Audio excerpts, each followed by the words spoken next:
أصحابه الراشدين المهديين أما بعد فأعوذ بالله من الشيطان الرجيم بسم الله الرحمن الرحيم قل بفضل الله وبرحمته فبذلك فليفرحوا هو خير مما يجمعون صدق الله مولانا العظيم إن الله وملائكته يصلون على النبي يا أيها الذين آمنوا صلوا عليه وسلموا تسليما والصلاة والسلام عليك يا رسول الله وعلى آلك وأصحابك يا حبيب الله الصلاة والسلام عليك يا رسول الله وعلى آلك وأصحابك يا حبيب الله. برادران اسلام، اللہ کریم کا فضل و احسان ہے جس نے ہمیں جمعۃ المبارک کی برکتوں سے مستفید ہونے کا یہ موقع عطا فرمایا ہے. دعا ہے کہ خالق کائنات آج کے دن نازل ہونے والی رحمتیں ہم سب کو نصیب فرمائیں.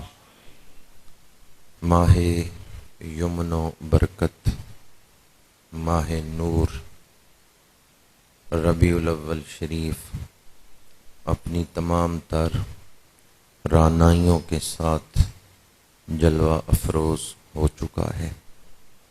اس ماہ مبارک کو یہ شرف حاصل ہے، اس کی 12ویں صبح مقصود کائنات کا ظہور قدسی ہوا ہے. یہ مہینہ میلاد النبی کا مہینہ ہے. یہ مہینہ تخلیق کائنات کا مقصد پورا ہونے کا مہینہ ہے. چند گھڑیاں امام الانبیاء صلی اللہ علیہ وآلہ وسلم کے میلاد پاک اور آپ کی عظمت شان کے حوالے سے ہی گفتگو کروں گا. اللہ تعالی حق گوئی کی توفیق عطا فرمائے. جب بھی ماہ ربیع الاول شریف آتا ہے تو دلوں میں ولولے تازہ ہو جاتے ہیں، خوشیاں جوبن پہ ہوتی ہیں. ہم کیوں میلاد مناتے ہیں اور کس ہستی کا میلاد مناتے ہیں؟ کس شاہ ذی وقار کی آمد پر ہم خوشیوں کا اظہار کر رہے ہیں؟ مدنی دور کا آغاز ہے. مسجد نبوی کی تعمیر ہوئی ہے. مسجد نبوی کی پہلی تعمیر، کچی دیواریں ہیں، کچا فرش ہے اور کھجور کے پتوں کا چھت ڈالا گیا ہے. مسجد نبوی کا پہلا جو چھت ہے وہ کھجور کی شاخوں کا ہے، کھجور کے پتوں کا ہے. دیواریں کچی ہیں اور مٹی کے فرش پر ہی صحابہ کرام بیٹھ کے امام الانبیاء صلی اللہ علیہ وآلہ وسلم کے ارشادات عالیہ سنتے اور اپنے قلب و نگاہ کو روشن کرتے تھے. حضور کی موجودگی سے، تشریف آوری سے محفل کا کیا رنگ ہوتا تھا، اسے کوئی لفظوں میں بیان نہیں کر سکتا.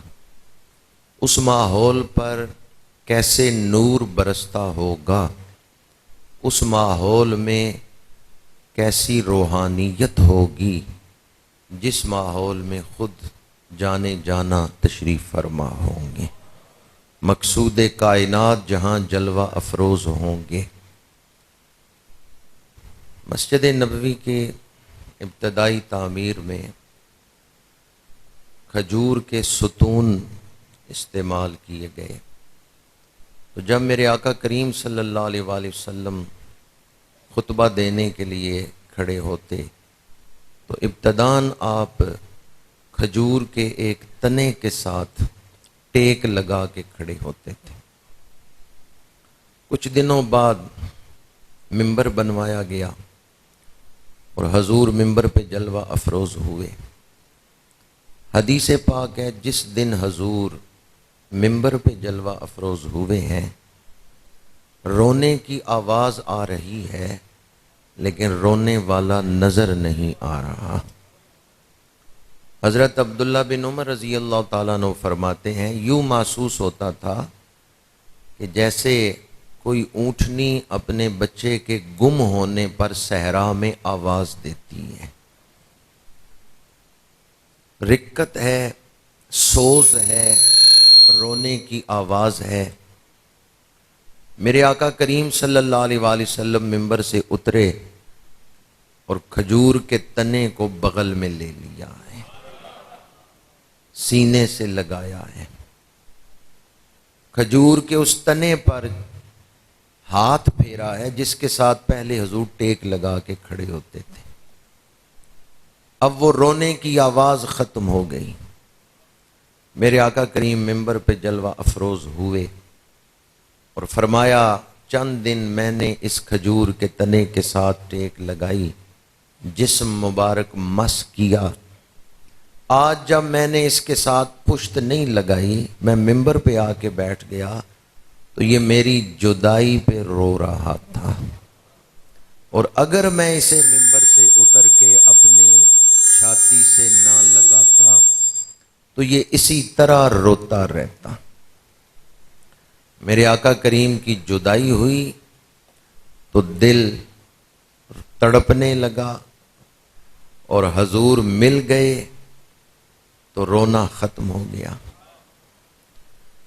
یہ وہ محبوب ہیں جن کی آمد پر ہم میلاد مناتے ہیں، کہ جن سے درخت بھی محبت فرماتے ہیں۔ بخاری شریف میں حدیث پاک ہے، ترمذی شریف میں حدیث پاک ہے، میرے آقا کریم احد پہاڑ پہ تشریف لے گئے اور اصحاب ثلاثہ آپ کے ساتھ ہیں۔ جب احد پہاڑ نے حضور کے قدم چومے ہیں تو خوشی سے جھومنے لگا ہے۔ میرے آقا کریم نے فرمایا اسبت احد فانما علیک نبی و صدیق و شہیدان، اے احد ٹھہر جا، تیری چھاتی پہ ایک نبی، ایک صدیق اور 2 شہید کھڑے ہیں۔ احد رک گیا ہے۔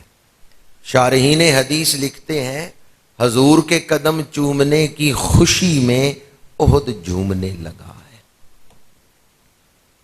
اور شب معراج اکثر آپ نے یہ روایت سنی ہوگی، جب براق حضور کی خدمت میں پیش کیا گیا اور آپ اس پہ سوار ہونے لگے، جبریل امین نے رکاب میں ہاتھ رکھا ہے، براق اچھلنے لگا ہے۔ حضور جب قریب ہوئے ہیں تو براق اچھلنے لگا ہے۔ جبریل امین نے لگام کھینچی ہے اور فرمایا ہے تیری پشت پہ جیسا سوار آج آ رہا ہے ایسا کوئی اور سوار نہیں ہے۔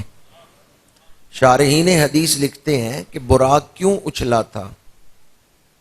اس لیے نہیں کہ وہ حضور کو اپنی پشت پہ سوار نہیں ہونے دینا چاہتا، بلکہ اس خوشی میں کہ حضور میری پشت پہ سوار ہو رہے ہیں۔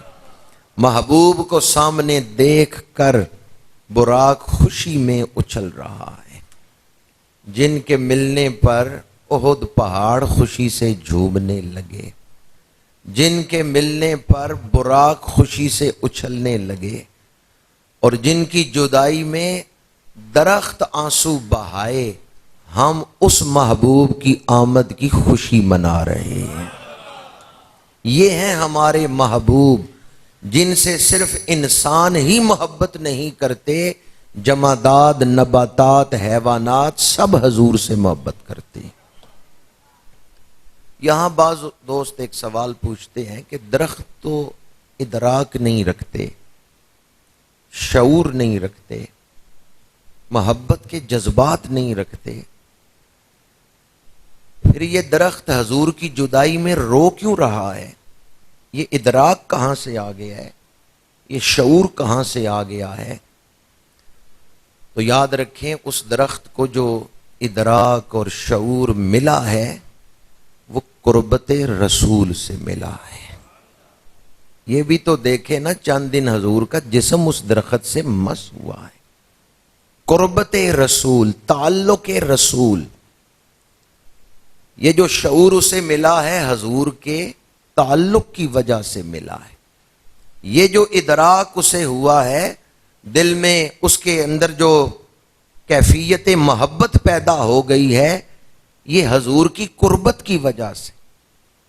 کہ اب حضور اگر اس کے ساتھ ٹیک نہیں لگاتے اور حضور ممبر پہ تشریف فرما ہوتے ہیں تو وہ حضور کی جدائی محسوس کرتا ہے اور وہ رو رہا ہے. تو تعلق رسول سے، قربت رسول سے پتھروں کو بھی شعور مل جاتا ہے.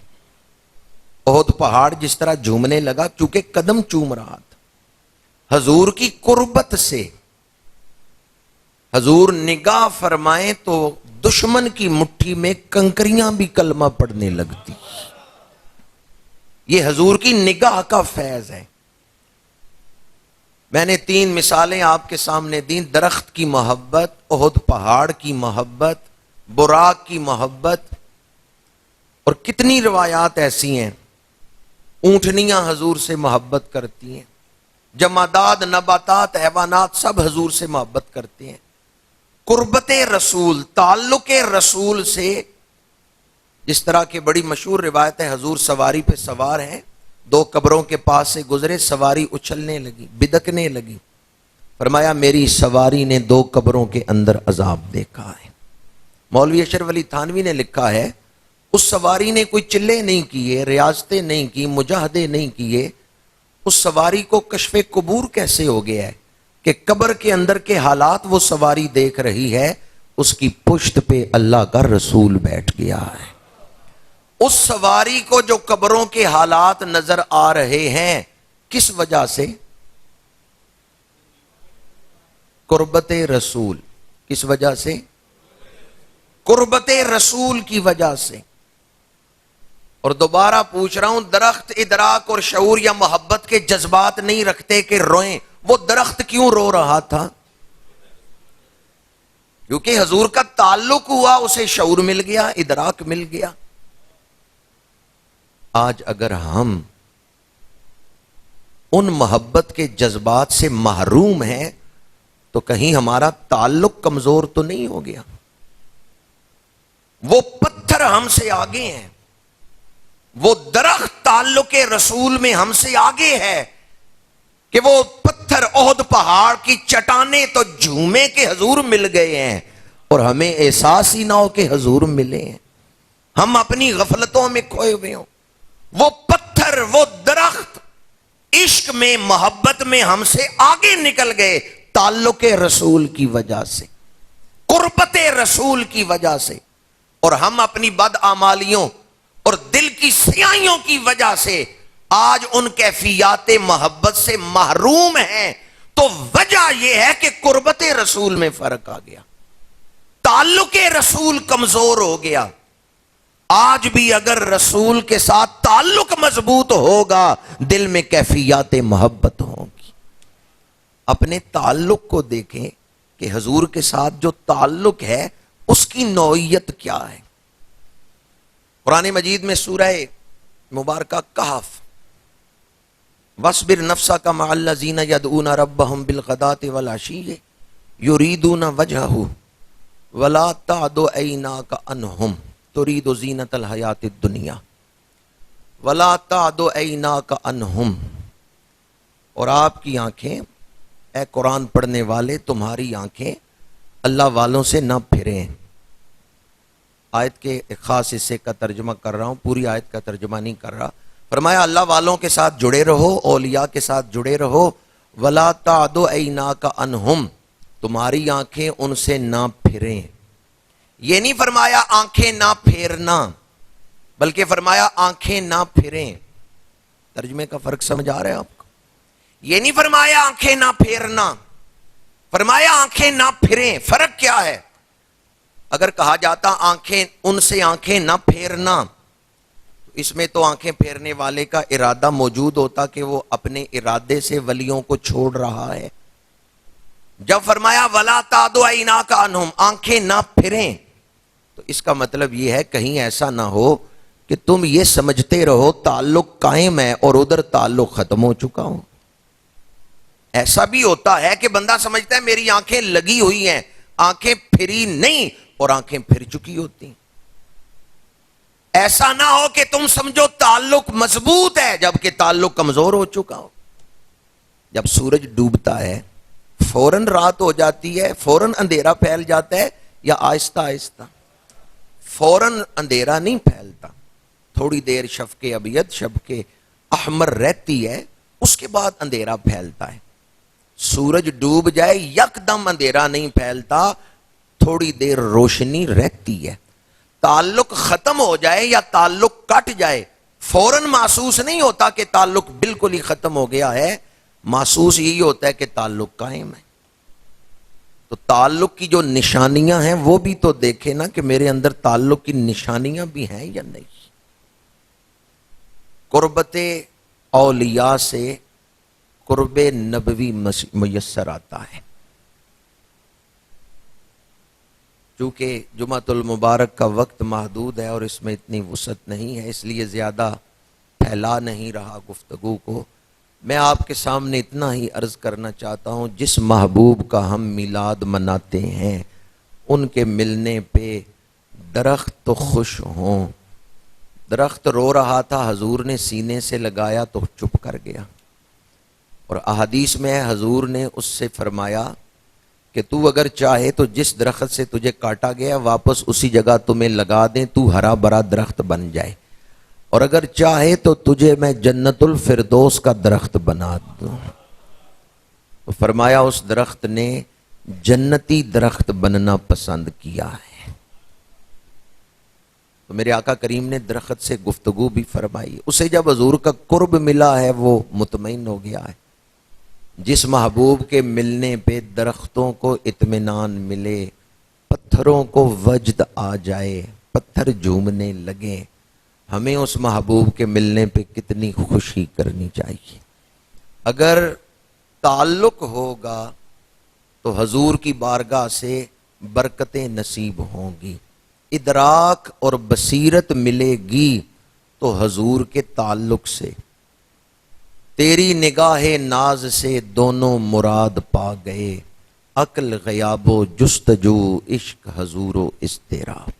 حضور کی بارگاہ سے ہی شعور ملتا ہے، بصیرت ملتی ہے۔ حضرت فاروق اعظم رضی اللہ تعالی عنہ کے حوالے سے اکثر آپ یہ سنتے ہیں، جب آپ حج سے واپس آ رہے تھے وادی دہبان میں سواری سے زمین پہ اترے اور رونے لگے۔ رفقائے سفر نے پوچھا امیر المومنین کیوں رو رہے ہیں؟ فرمایا یہ وہ وادی ہے جس میں میں اونٹ چراتا تھا، 18-20 اونٹ تھے، وہ مجھ سے نہیں تھے سنبھالنے ہوتے، تو میرا والد آ کے ناراض ہوتا اور کہتا کہ عمر تو چند اونٹ نہیں سنبھال سکتا۔ وہ عمر جو چند اونٹ نہیں تھے سنبھال سکتے، آج 22 لاکھ مربع میل کے حکمران ہیں۔ حضرت فاروق اعظم نے فرمایا جو خطاب کا بیٹا عمر تھا وہ تو چند اونٹ نہیں تھا سنبھال سکتا، پر جو رسول اللہ کا غلام عمر ہے یہ 22 لاکھ پہ حکومت کر رہا ہے۔ تو یہ رنگتیں کہاں سے چڑھی ہیں، یہ دانش کہاں سے ملی ہے، یہ دانائی کہاں سے ملی ہے؟ میرے آقا کریم صلی اللہ علیہ وآلہ وسلم کی بارگاہ میں جو آ گیا حضور نے اس پر رنگتیں چڑھا دی۔ جس طرف چشم محمد کے اشارے ہو گئے، جتنے ذرے سامنے آئے ستارے ہو گئے۔ امام الانبیاء کے ساتھ تعلق ہی نجات کا معیار اور باعث ہے۔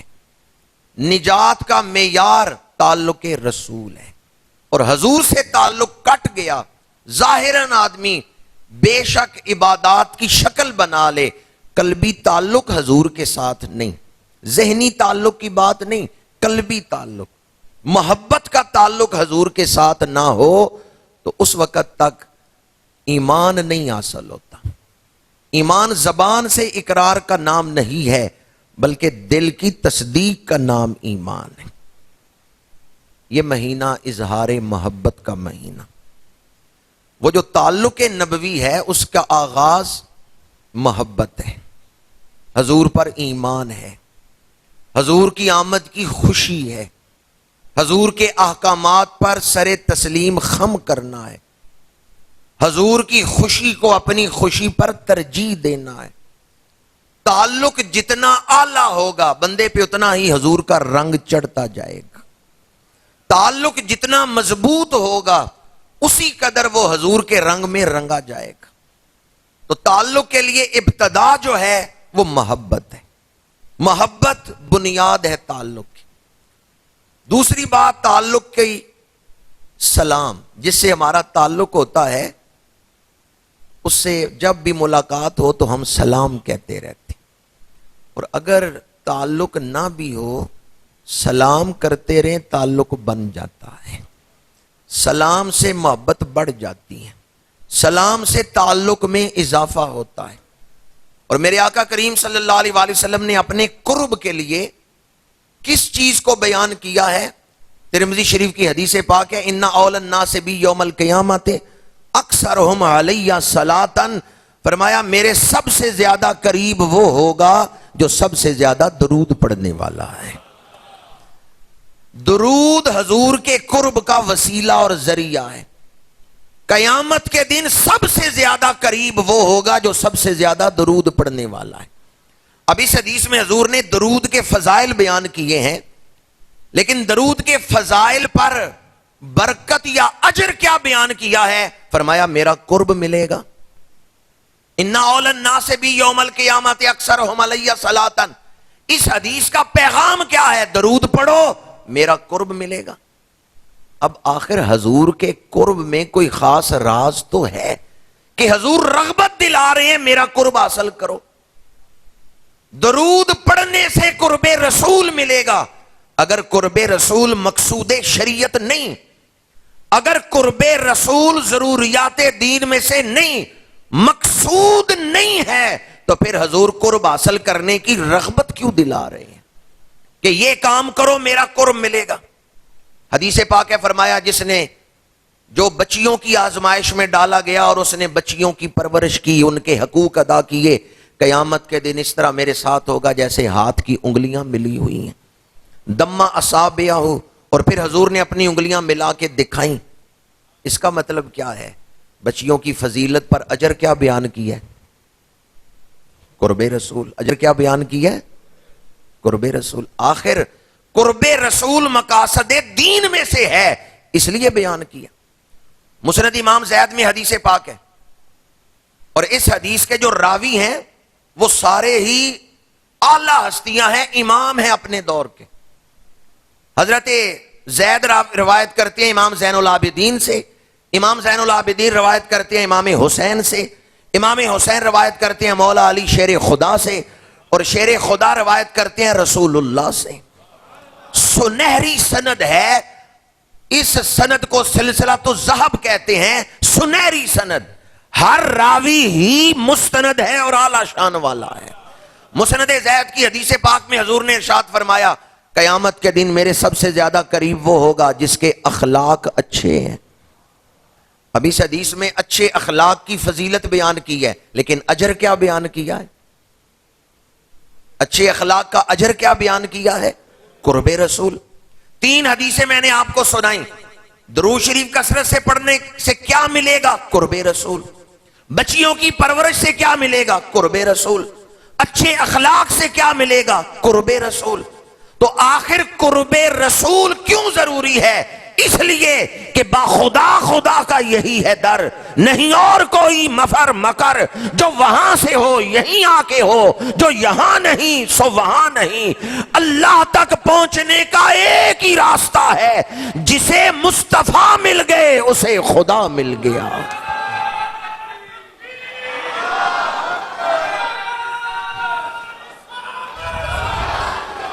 بس انہیں مانا انہیں جانا، نہ رکھا غیر سے کچھ کام، للہ الحمد میں دنیا سے مسلمان گیا۔ آیت مبارکہ آپ نے اکثر سنی ہوگی، لقد من اللہ علی المؤمنین اذ بعث فیہم رسولا۔ مننا کا ایک معنی ہے رسہ لٹکانا۔ مکان کی چھت سے کوئی رسہ لٹکائے، گلی میں گزرتے ہوئے آدمی سے کہ چھت پہ آ جاؤ۔ پہلے زمانوں میں بادشاہ اس طرح کرتے تھے، محل کی چھت سے کپڑا نیچے لٹکایا اور گلی میں آدمی سے کہا کپڑا پکڑ لو، اس نے کپڑا پکڑ لیا، جو چھت پہ ہے وہ کپڑے کو کھینچتا، یا کپڑا پکڑ کے جو نیچے تھا وہ چھت تک آ جاتا۔ اسے بھی عربی زبان میں کہتے ہیں مننا۔ لقد من اللہ علی المؤمنین اذ بعث فیہم رسولا۔ اللہ لا مکان، ہم مکان، اللہ جسم اور جسمانیت سے پاک، ہم جسم میں قید، مماثلت نہیں، ہم اس تک کیسے پہنچے؟ اللہ نے ایک وسیلہ بنا دیا ہے کہ اپنے محبوب کو بھیج دیا ہے۔ تم دامن مصطفیٰ کو پکڑ لو، دربار مصطفیٰ میں آ جاؤ، دہلیز مصطفیٰ پہ آ جاؤ۔ جس کا یہاں تعلق جڑ جائے گا اس کا اللہ کے ساتھ تعلق جڑ جائے گا۔ حضور کو چھوڑ کے خدا کو ڈھونڈتے رہو، خدا نہیں ملے گا۔ دروازہ مصطفیٰ پہ آ جاؤ، ڈھونڈے بغیر خدا مل جائے گا۔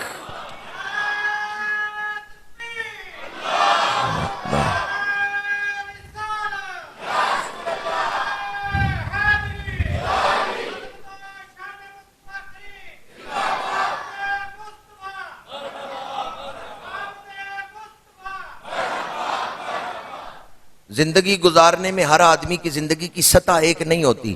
کچھ لوگ ایسے ہیں جو اپنی خواہشوں کے غلام ہیں، جبلتوں کے غلام ہیں۔ کچھ لوگ جی رہے ہیں اپنی خواہشیں پوری کرنے کے لیے، کچھ لوگ جی رہے ہیں لذتوں کے لیے، کچھ لوگ جی رہے ہیں تعریف سننے کے لیے، کچھ لوگ جی رہے ہیں دولت کمانے کے لیے، کچھ لوگ زندگی گزار رہے ہیں واہ واہ سننے اور سنانے کے لیے۔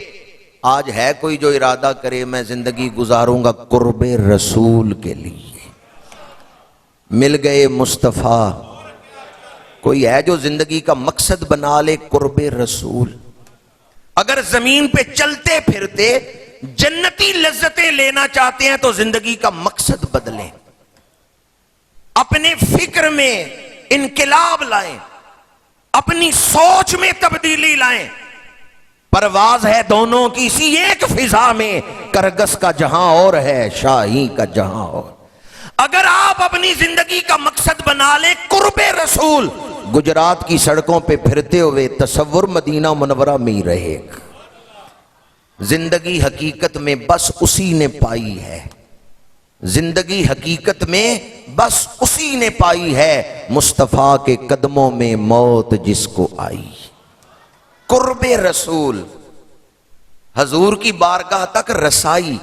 اقبال کہتے ہیں با مصطفیٰ بے رساں خیشرا کے دیں ہما اوست، اگر با او نہ رسی تھی تمام بو لہبیست۔ اگر حضور تک نہیں پہنچے تو اقبال کہتے ہیں تم کافرانہ زندگی گزار رہے، بو لہبی کے ساتھ زندگی گزار رہے ہو، اگر تمہاری منزل بارگاہ مصطفیٰ نہیں ہے تو فرمودی رہے بتہا گرفتیم وگرنہ جز تمہارا منزل نیست۔ یا رسول اللہ ہم مکے گئے، حج کیا کیونکہ آپ نے فرمایا ہے، پر ہماری منزل آپ کا دروازہ ہے۔ اقبال کہتے ہیں مکے گئے حج کیا ہے، تو فرمودی رہے بتہا گرفتیم، آپ نے فرمایا ہم مکے بھی گئے حج بھی کیا ہے، وگرنہ جز تمہارا منزل نیست، ورنہ ہماری منزل کیا ہے؟ دہلیز مصطفیٰ، دربار مصطفیٰ۔ قرب رسول حاصل کرنے کے لیے اس مہینے کے جو تقاضے ہیں نا، اگر آپ وہ پورے کریں، یہ مہینہ جو دعوت دے رہا ہے اس پر کان دھریں تو دل پہ لگی ہوئی میل اتر جائے گی، یہ سفر شروع ہو جائے گا دربار رسول کی طرف، یہ روح کا سفر شروع ہو جائے گا۔ ایک تو اس مہینے کا تقاضا ہے آپ کثرت سے درود شریف پڑھیں۔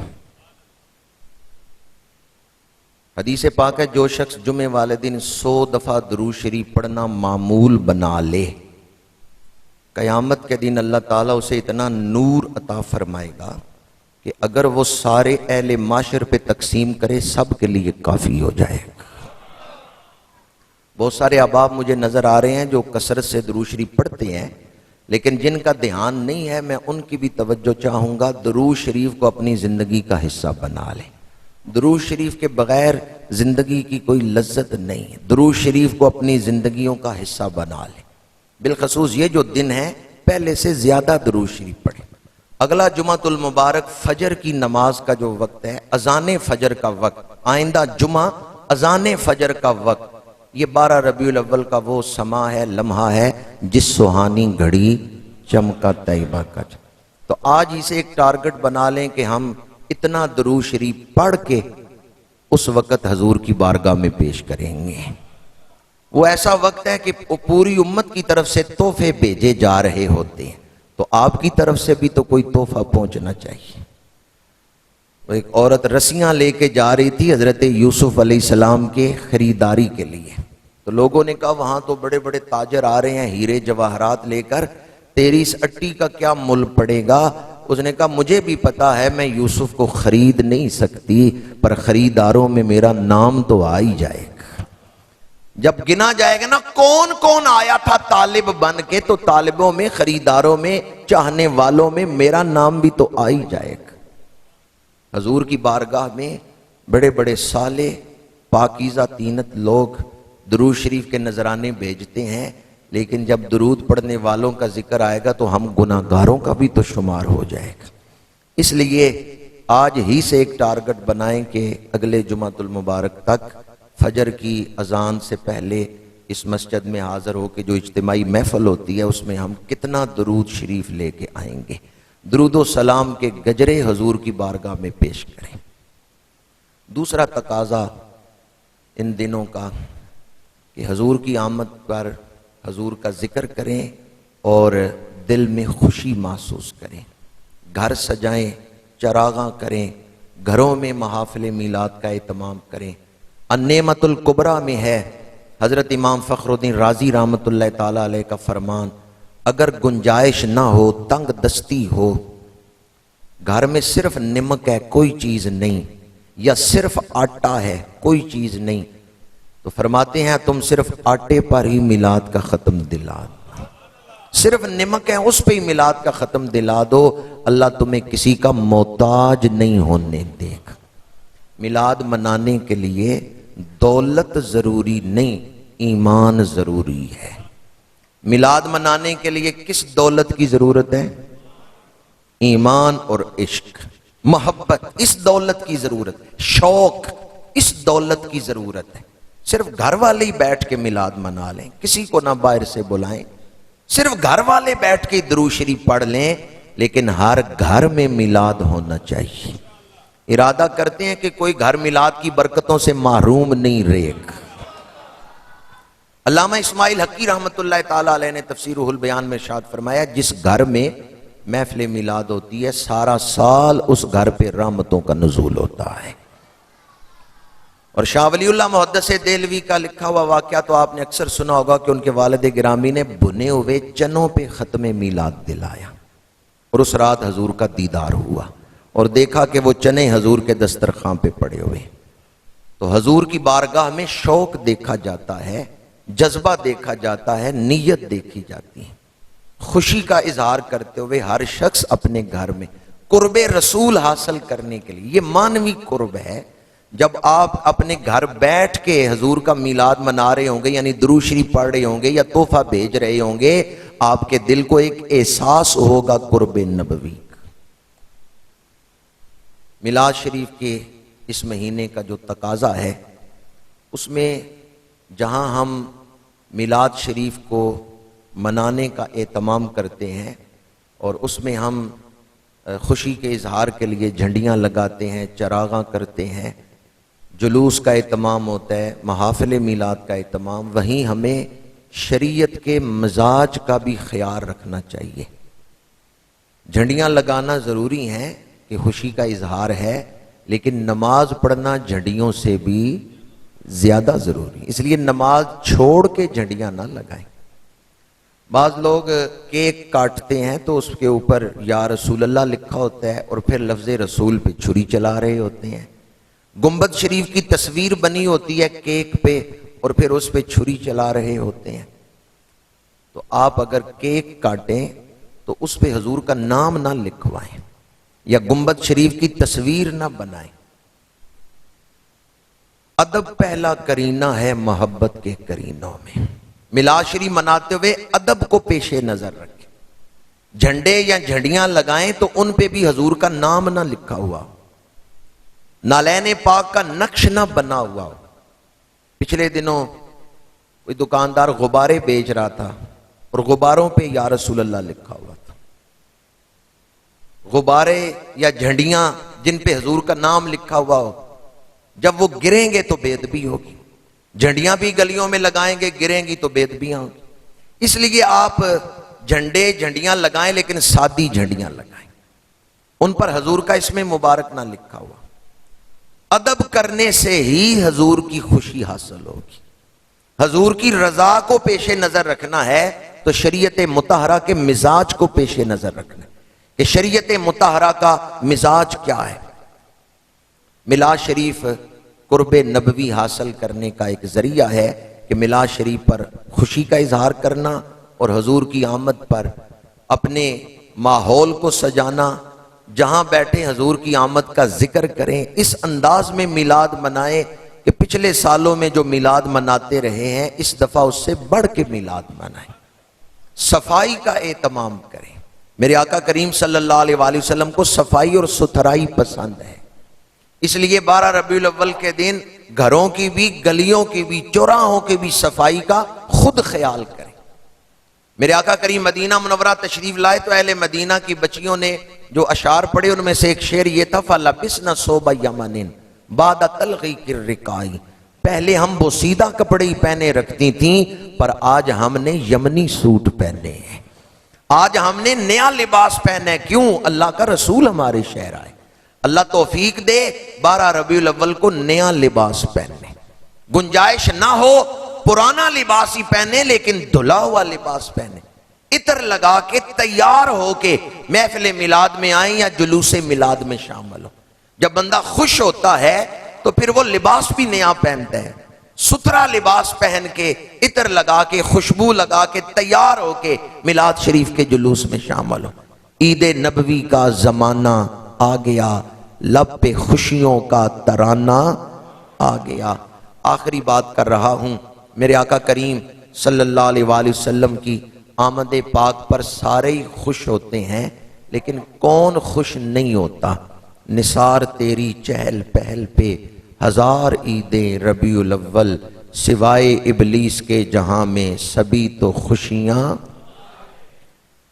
بعض روایات میں ہے کہ 4 موقع ایسے ہیں جب شیطان چلا کے رویا ہے۔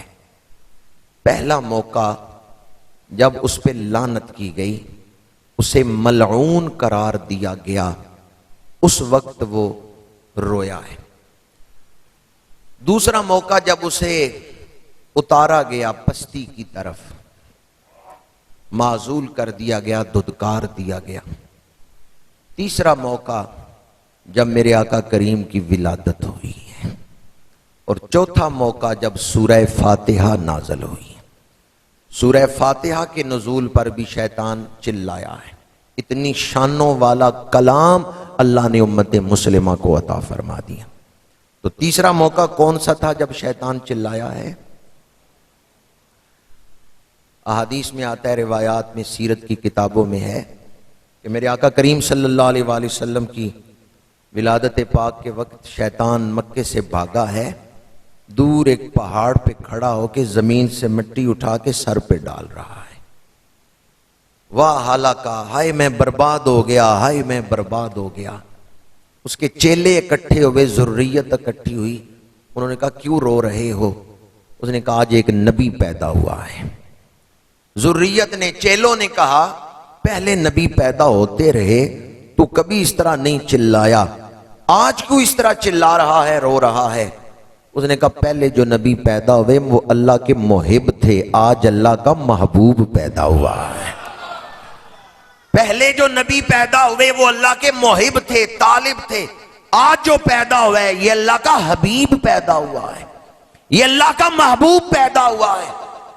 پہلی امتوں کو گناہ کرواتا رہا میں، نبیوں سے دور کرتا رہا، انبیاء تبلیغ کرتے رہے، میں نے کلمہ نہیں پڑھنے دیا لوگوں کو۔ یہ وہ نبی آیا ہے جو اشارہ کرے گا پتھر بھی کلمہ پڑھنا شروع کر دیں گے۔ میں گناہ کروا کروا کے امتوں کو، امتیوں کو دوزخی بنواؤں گا، اس رسول کے امتیوں کو دوزخی بنواؤں گا، یہ محبوب دو آنسو بہا کے روٹھے ہوئے رب کو منا کے گناہگار امت کو اپنے ساتھ جنت میں لے جائے گا۔ میں اس لیے رو رہا ہوں کہ آج میری محنتیں ضائع ہو گئی۔ یہ وہ محبوب آیا ہے جو گناہگار امت کو بخشوا لے گا۔ تو حضور کی آمد پہ کون چلایا؟ نثار تیری چہل پہل پہ ہزار عیدیں ربیع الاول، سوائے ابلیس کے جہاں میں سبھی تو خوشیاں منا رہے ہیں۔ اللہ تعالی ہمیں ان خوشیوں کا صدقہ دارین کی خوشیاں عطا فرمائے۔ حضرت بی بی آمنہ کے گھر جب حضور کی آمد ہوئی تو ان کا دل کتنا خوش ہوا ہوگا۔ حضرت بی بی آمنہ رضی اللہ تعالی عنہا حضور کا ظہور قدسی ہوا ہے تو فرماتی ہیں اللہ تعالیٰ نے مجھے کیا شانیں عطا فرمائی ہیں۔ حضور کے ظہور قدسی سے پہلے جب حضور کا نور ان کے بطن اقدس سے نسبت پاتا ہے تو اس وقت حضرت بی بی آمنہ کو نور مصطفیٰ کا کیا فیض نصیب ہوا ہے۔ حضرت بی بی آمنہ کو پسینہ آتا ہے، اس سے خوشبو آتی، باہر نکلتی ہیں، کنویں پہ جاتی ہیں پانی بھرنے کے لیے، پانی خود جوش مار کے اوپر آتا ہے، درختوں کی شاخیں جھک جھک کے سلام کرتی ہیں۔ رات خواب میں جلیل القدر انبیاء مل کے مبارکیں دیتے ہیں، بی بی آمنہ مبارک ہو، اللہ کا آخری نبی تیری گود میں آ رہا ہے۔ اور جب وہ وقت خاص آیا، بی بی آمنہ فرماتی ہیں نور چمکا اور میں نے مکے میں بیٹھ کے شام کے محلات کو دیکھ لیا ہے۔ یہ جو نظر ملی ہے کس کا صدقہ ملی ہے؟ نور مصطفیٰ کا صدقہ، قرب مصطفیٰ کا صدقہ حضرت بی بی آمنہ کو شانیں مل گئی۔ اللہ تعالی ہمیں ایک موقع عطا فرما رہا ہے کہ اپنے گناہ بخشوا لو، رحمتوں سے جھولیاں بھر لو۔ اللہ موقع دے تو اس موقع سے فائدہ اٹھانا چاہیے یا نہیں؟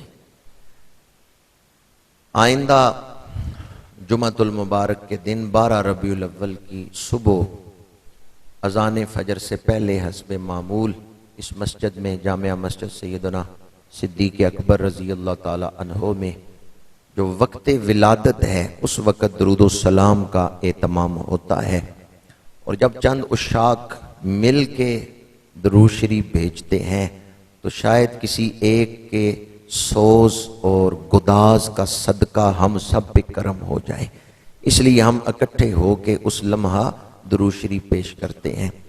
تو آپ احباب کو میں حسب معمول دعوت پیش کرتا ہوں کہ آپ صبح بہاراں کے اس لمحے میں سو کے وقت نہ گزاریں، گھروں میں اپنی بہنوں بیٹیوں کو بھی اس کی دعوت دیں کہ وہ اس وقت اپنے گھروں میں درود شریف پڑھیں، اور آپ احباب مرد حضرات اس محفل میں شامل ہوں اور اس محفل کی برکات سے جھولیوں کو بھرپور فرمائیں۔